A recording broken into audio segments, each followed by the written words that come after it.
My name is Olivia, I'm 42, and my own sister, a bank manager, publicly humiliated me for trying to withdraw $150. Before I tell you how I responded by initiating a $4.2 billion asset transfer that froze their entire system and got her fired on the spot, do me a favor and let me know where you're watching from in the comments below. It's comforting to know I'm not alone. To understand why I didn't scream or make a scene in that bank, you have to understand my family. For them, I was always less. The quiet one. The one who brought handmade birthday cards instead of expensive gifts. I still remember my 10th birthday. I'd spent a month painting a picture of a lighthouse for my parents, my little hands smudged with blue and gray paint. I was so proud. I handed it to them, my heart pounding. My father, Richard, glanced at it for a second before turning to my sisters. Now, Vanessa, Cassandra, what did you two get us? They'd pooled their allowance to buy some crystal vase. My mother, Helen, clapped her hands in delight. My painting was set aside on a side table, forgotten. That was the moment I learned my place. I wasn't the smart one, or the pretty one, or the successful one. Vanessa was the golden child in the professional world, climbing the corporate ladder with ruthless ambition. Cassandra was the social butterfly, charming and manipulative, always the center of attention. I was just Olivia. The placeholder. The family's quiet, convenient afterthought. This dynamic didn't change as we grew up. It solidified, like concrete setting around my feet. Years later, at a family dinner, I tried to share some good news. I'd been volunteering at a local community garden, and we'd just secured a small grant to build a children's section. I was so excited. I opened my mouth to speak, but Vanessa cut me off, laughing as she announced her latest promotion. The conversation immediately shifted to her new title, her new bonus. My father beamed. My mother asked what kind of car she was going to buy. I just sat there, my small victory dissolving into silence. It felt like I was invisible. The only person who ever truly saw me was my grandfather. He was a quiet man, like me, but his eyes missed nothing. Before he passed, he left me a small, worn wooden box.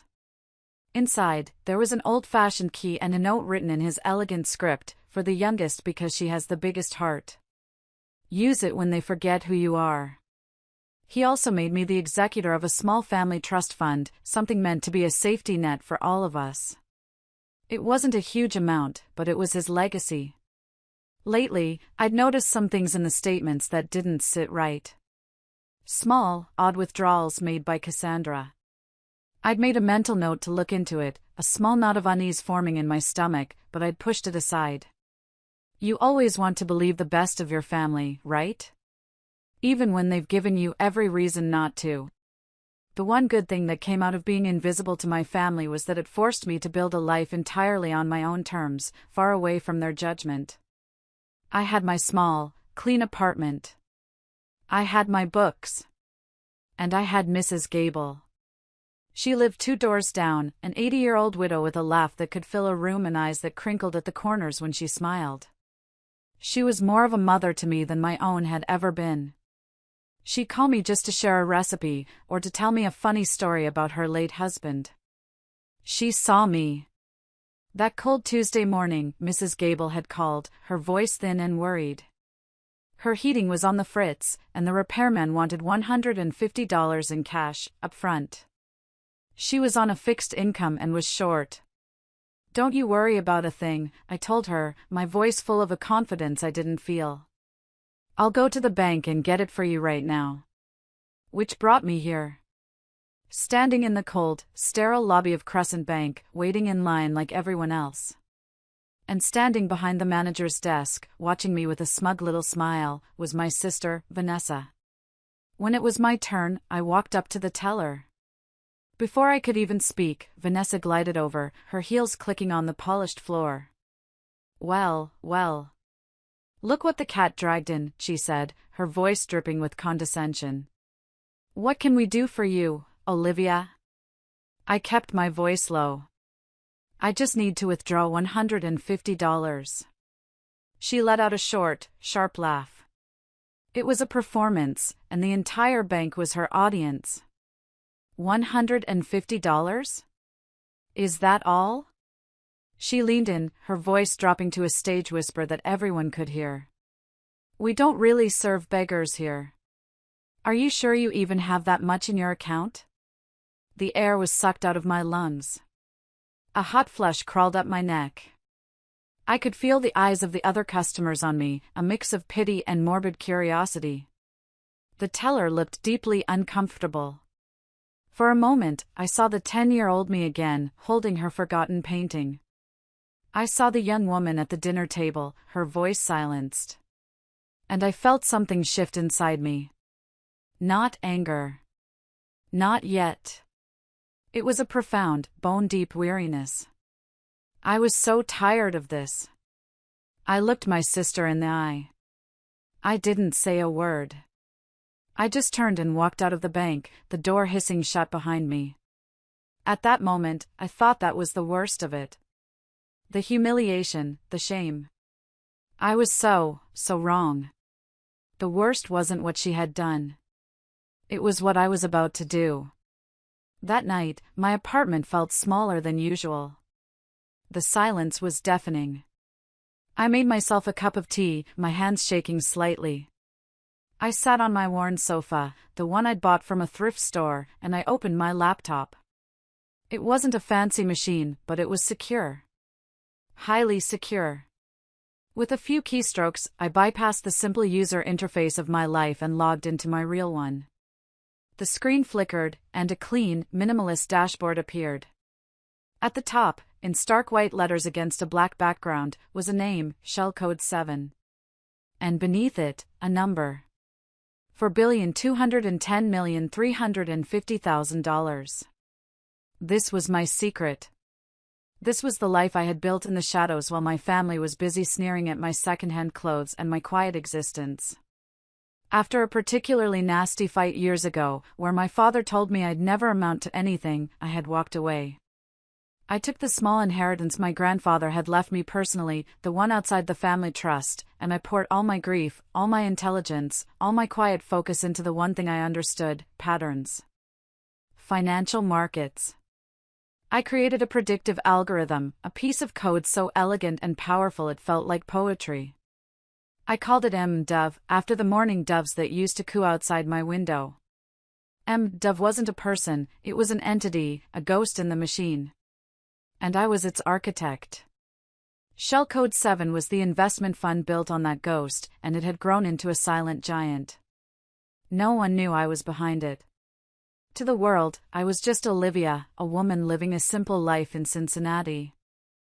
I let out a bitter laugh that echoed in the quiet room. The irony was suffocating. My own sister, who had just publicly shamed me for $150, was a mid-level manager at a bank, probably making a decent salary she bragged about constantly. And I could buy her bank 10 times over and not even notice. I wasn't looking for revenge. I was just surviving. But as I sat there, staring at the screen, I decided to run a quarterly review of my fund's new strategic partnerships. It was just a routine check. My main investments were handled by a massive, top-tier global bank. I was scrolling through a list of their recent acquisitions, smaller companies they'd absorbed to expand their retail services. And then I saw it. A name that made my blood run cold. Crescent Bank. My sister's bank. The bank where she was a powerful manager. Through a chain of corporate acquisitions, her employer was now, effectively, a subsidiary serving my fund. Vanessa worked for me. She just didn't know it. A switch flipped in my head. It wasn't about the $150 anymore. It wasn't about the years of insults. It was about the system. The system they worshipped, the one built on money and status and titles, was the very system that now gave me all the power. And I realized this wasn't just an opportunity. It was a responsibility. A responsibility to use the power my grandfather knew I had.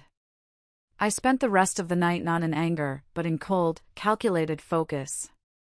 This wouldn't be a messy, emotional outburst. It would be a surgical strike. At 3 a.m., I picked up a secure phone and made a call to my top legal counsel. "Good morning," I said, my voice steady. "I need you to arrange an emergency risk assessment meeting for tomorrow morning with the regional director of Crescent Bank's parent company. The representative from Shell Code 7 will be Dove." "Yes, I'll be attending personally." I hung up. The storm was no longer coming. It had arrived. The next morning, I didn't dress like a billionaire. I chose a simple, well-tailored navy blue dress. No flashy jewelry, no designer handbag. My power wasn't in what I wore, it was in what I knew. As I stood in front of the mirror, I had a flicker of doubt. A voice that sounded suspiciously like my mother's whispered in my ear, "Is this necessary, Olivia? Why cause such a fuss? Who is this person staring back at me? This woman who was about to bring a world of trouble down on her own sister?" For a second, I felt a wave of nausea. Was this making me like them? Cruel? Vindictive? I closed my eyes and took a deep breath. I walked over to the old wooden box and took out my grandfather's note. The paper was soft and worn at the creases. "For the youngest because she has the biggest heart. Use it when they forget who you are." My heart. He didn't say to use my anger, or my wealth, or my intelligence. He said to use my heart. And my heart knew that true strength wasn't about letting people walk all over you. It was about having boundaries. It was about demanding respect, not as a billionaire, but as a human being. This wasn't an act of revenge. It was an act of self-preservation. My resolve hardened, not into anger, but into a calm, clear purpose. I put the note in my purse, a secret piece of armor, and walked out the door. When I walked into Crescent Bank for the second time in 24 hours, the atmosphere was completely different. A nervous-looking man in an expensive suit was waiting by the door. This was Mr. Chin, the regional director. He'd flown in from Chicago this morning. He rushed forward as I entered, his hand outstretched.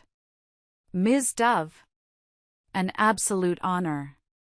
"I'm Marcus Chin. Thank you so much for coming." His eyes darted around nervously. Vanessa was standing near her glass-walled office, a confused look on her face.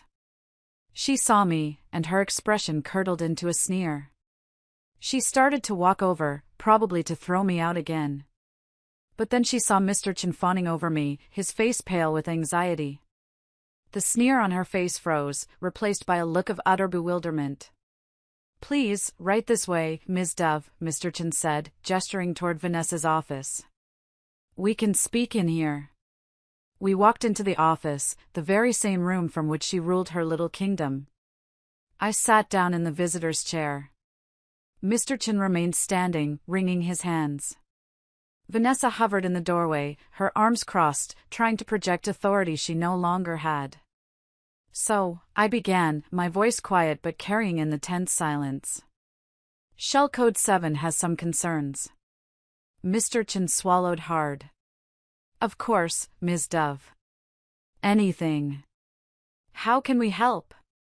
"It's not about how you can help," I said, looking from his terrified face to my sister's confused one. "It's about a decision we've already made.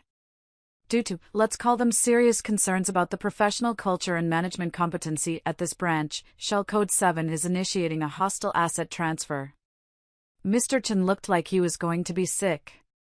Vanessa just looked clueless. "A what?" she asked.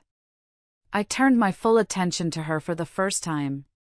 "It's a banking term, Vanessa. Let me simplify it for you. It means my fund is publicly declaring that your bank's parent company is too incompetent and too risky to manage our money. We are pulling all of our assets.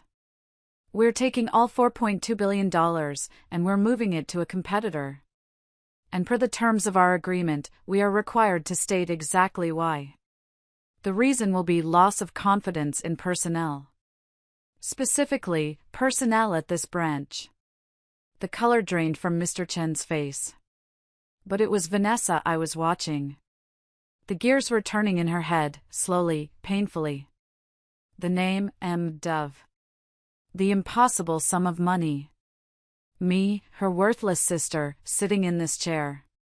It all crashed together in her mind at once. Her jaw went slack. Her eyes widened in sheer, unadulterated horror. You. She whispered, her voice cracking. It's you? I gave her a small, sad smile. Me. I just came in yesterday to withdraw $150, remember? And that's when she broke. The arrogant bank manager, the golden child, my tormentor, crumpled. Her knees literally buckled, and she dropped to the floor in a heap. It wasn't elegant. It was a complete and total collapse. No, no, no, she sobbed, actual tears streaming down her face, ruining her perfect makeup. She started to crawl toward me on her hands and knees. Olivia, please. Please, don't do this. You can't. You'll ruin me. You'll ruin the family's reputation. What will Mom and Dad say? Her pleas weren't for forgiveness. They were about saving herself. About her image. About what our parents would think. Even now, in her utter desperation, it was all about her. I didn't even have to say a word. Mr. Chen, his face a mask of cold fury, pointed a trembling finger at the heap on the floor that was my sister. You did this. You brought this disaster on us. Get out. Get out of my sight. You are fired. Security. As two guards came in gently but firmly lifted a hysterical Vanessa to her feet, I stood up. I looked at my sister, her face blotchy and ravaged by tears. And I said, quietly, so only she could hear, this was never about the money, Vanessa. It was about respect. Something you never learned how to give. Then I turned to the petrified Mr. Chen.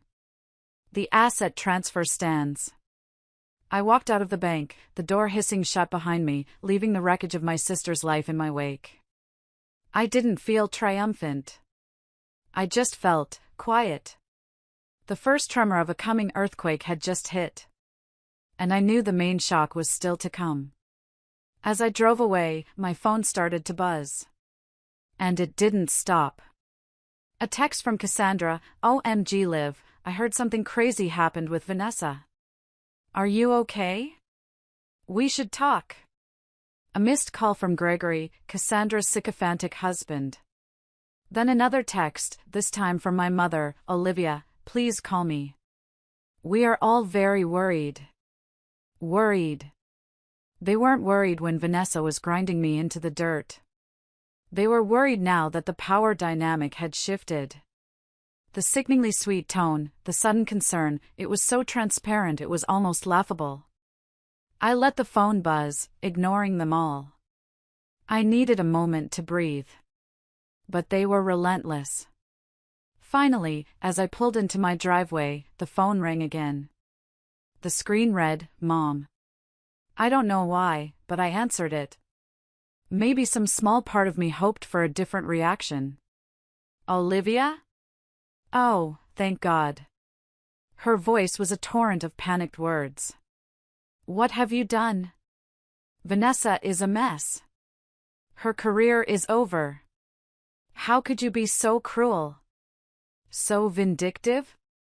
After all we've done for you, you do this to your own sister? You have to fix this. Think of the family. Think of the family. Not, Olivia, are you okay? I can't believe she treated you like that.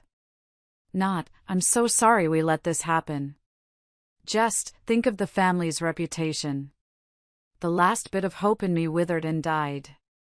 The last thread of obligation snapped. My voice, when I spoke, was colder than I'd ever heard it. You're right, I said. We need to talk about the family. All of us. One last time. Yes, yes, she said, relieved. We'll come over, we'll sort this out. Sunday, I said, cutting her off. Dinner. At my place. I'll text you the address. I hung up before she could reply. This couldn't be 1,000 small cuts. It had to be one clean break. A final reckoning. Sunday evening, they arrived. My father, my mother, Cassandra, and Gregory. They pulled up to the address I'd sent, and I watched from the window as they stared, dumbfounded. It wasn't my small, anonymous apartment building. It was a house. A beautiful, modern home nestled in a quiet, wooded neighborhood. Tasteful, elegant, and clearly very, very expensive. Their faces were a mixture of shock and naked greed. I opened the door before they could ring the bell. Welcome, I said. They walked in, gaping at the high ceilings and the art on the walls. The family dinner I'd prepared wasn't fancy, but it was laid out on a long dining table. They sat down, an awkward silence hanging in the air. My father was the first to speak, his voice gruff. All right, Olivia. What is all this? You've made your point. You're rich. Now you need to fix the mess you made with your sister. Cassandra chimed in, her voice dripping with fake sympathy. He's right, Liv. We're family. Vanessa made a mistake, but destroying her life over it? It's just not right. We have to support each other. They spent the next 10 minutes lecturing me. They blamed me for being cruel, for being secretive, for embarrassing them. My mother just sat there, wringing her hands, nodding along. Not once did they acknowledge what Vanessa had done. Not once did they ask how I felt. I let them finish. I let all the poison fill the room. Then, when they were done, I calmly stood up and walked to a side table. I picked up a thin, leather-bound file and placed it in the center of the dining table. If everyone is finished talking about how I've ruined a life, I said, my voice dangerously quiet, perhaps we can talk about how Cassandra has been ruining a legacy. Cassandra's face went pale. What are you talking about? I opened the file. I'm talking about the family trust. The one grandfather set up for all of us. The one he trusted me to look after. I slid a bank statement across the table to my father. You see that withdrawal? And this one? And this one? I then slid over another document. And here are the forged invoices Cassandra submitted from a shell company she created to justify those withdrawals. For 2 years, she's been stealing from us. From you. From me. From the memory of the one man in this family who valued integrity. The silence was absolute. Gregory looked at his wife with horror. My father's face was ashen as he looked at the proof. My mother looked at Cassandra, her mouth opening and closing with no sound coming out. They were finally forced to see that their other golden child wasn't just selfish, she was a common thief. I looked at their shattered faces. You want to talk about family? I asked, my voice breaking with the pain of a lifetime. A family doesn't do this to each other. A family doesn't measure love in dollars and promotions. A family shows up. You were never a family to me. You were just shareholders in my misery. I took a deep breath. This isn't a family anymore. It's a failed business. And I'm liquidating my shares. I looked each of them in the eye. This is goodbye. A few months have passed. The noise has faded. Cassandra's company fired her after an internal audit, and she's facing legal trouble. Vanessa is working some low-level admin job across town. I hear about it sometimes, but it feels like a story about someone else. I'm standing in a patch of bright sunlight. The air smells like fresh dirt and lavender. I'm not in a boardroom or a fancy house. I'm at the new community garden wing of the local library, a project I funded. It's named the Gable and Grandfather Reading Garden. Mrs. Gable is here, sitting on a bench, reading to a group of children. She catches my eye and gives me that warm, crinkling smile. My real family. I bend down and pick up a small seedling. As I place it in the soft earth, I finally understand. The most important transaction of my life wasn't the $4.2 billion asset transfer. It was the withdrawal of my love, my loyalty, and my energy from a toxic account that had been bankrupt for years. That account is now permanently closed. As my fingers press the soil around the new plant, I feel a sense of peace I've never known. I'm not the invisible daughter or the worthless sister anymore. I'm just Olivia. And for the first time in my life, that feels like more than enough.